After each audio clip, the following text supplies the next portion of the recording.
Magandang araw po, Tripit Game Farm. Update po sa 2 hits ko sa Gen 3.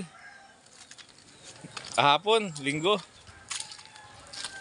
Isang panalo po, isang talo tayo.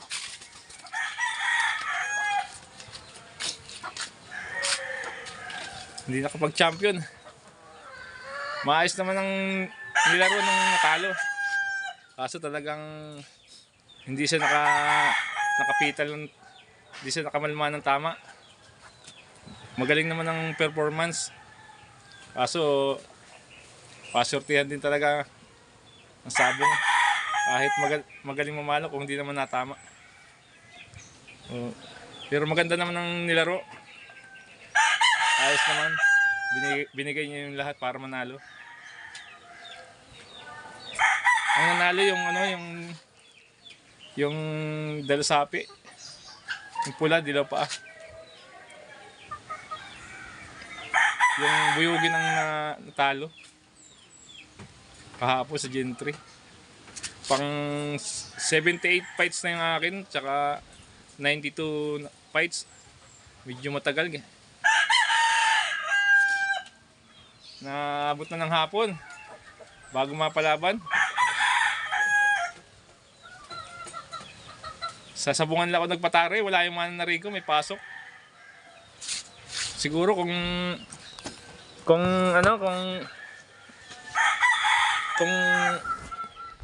may mananari akong sariling mananari, baka siguro nanalo yung aking first fight. Yung first fight ko natalo kaya hindi nakapag-champion. Hindi nakapag-insurance.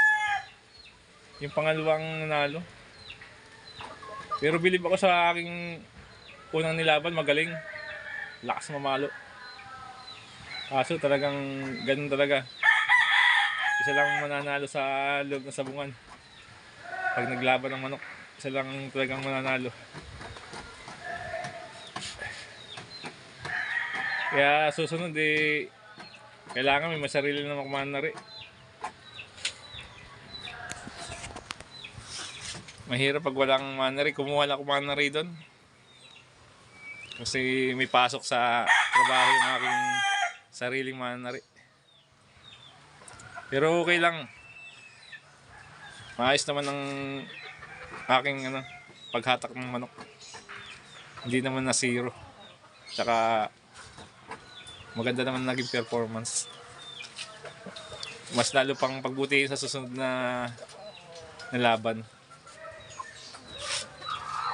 Lalo pang pagandahin ang paghatak ng manok para makuha ng champion.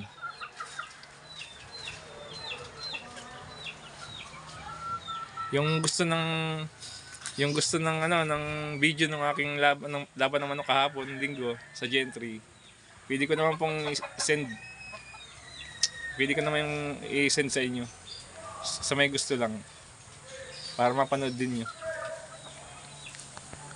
Yun lang po. Salamat po. Salamat sa panonood.